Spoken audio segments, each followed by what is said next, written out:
spokesman James Comey sat down with USA Today to talk about his new book A Higher Loyalty, Truth, Lies, and Leadership.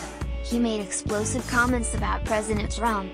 He also delved into the Russia investigation, the Clinton investigation and more.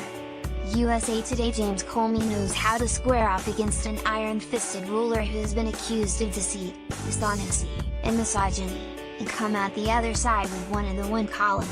In 2015, it was FIFA chief Sepp Blatter and his much-maligned regime caught in Comey's crosshairs during his stint as FBI director. Now it is Donald Trump who is under fire from Comey, thanks to Tuesday's release of A Higher Loyalty, Truth, Lies, and Leadership, the autobiography that provides a thorough evisceration of the president's character. The first many sports fans heard of Comey was when he dipped his toe into the athletic world in 2015. Back then, the FBI and Department of Justice launched an all-out assault on FIFA, World Soccer's governing body, seeking to root out alleged deep-seated corruption under of its former president Blatter. Blatter did pretty much whatever he felt like, had an increasingly turbulent reign filled with media criticism and appeared poised to be brought down by his past indiscretions. Sound like anyone, you know?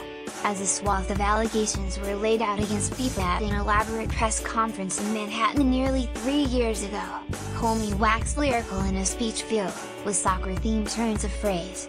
"Soccer, football, is an egalitarian sport," he said. "It is the beautiful game because the pitch is flat." More, could James Comey's book threaten credibility as chief prosecution witness?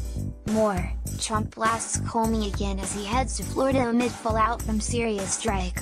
China trade. Comey followed that stunning piece of insight with this: "The game, according to the allegations in this indictment, was hijacked. That field that is so famously flat was made tilted in favor of those who were looking to gain at the expense of countries and kids who enjoy the game of soccer." At that time Comey and then Attorney General Loretta Lynch were in sync, tag-teaming in a united front that made it clear FIFA's top figures were firmly in the crosshairs of the American judicial system.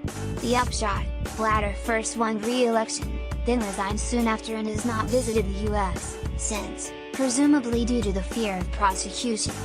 Comey and Lynch are no longer pals, sniping at each other in the media this week and at odds over the handling of the inquiry regarding Hillary Clinton's private email server. When it comes to pros, Comey knows no other way than to lay it on thick, and more of the same can be expected with the release of his book. If sports fans find all the White House stuff a bit heavy, they can amuse themselves by comparing passages from the publication and segments from this FIFA press conference and quizzing friends as to whether Comey was talking about Trump or Blatter.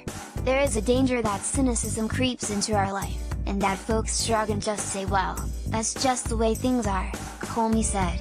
That may be the way things are, but that is not the way things have to be. Spoiler alert, that clip was about soccer and Blatter, not both.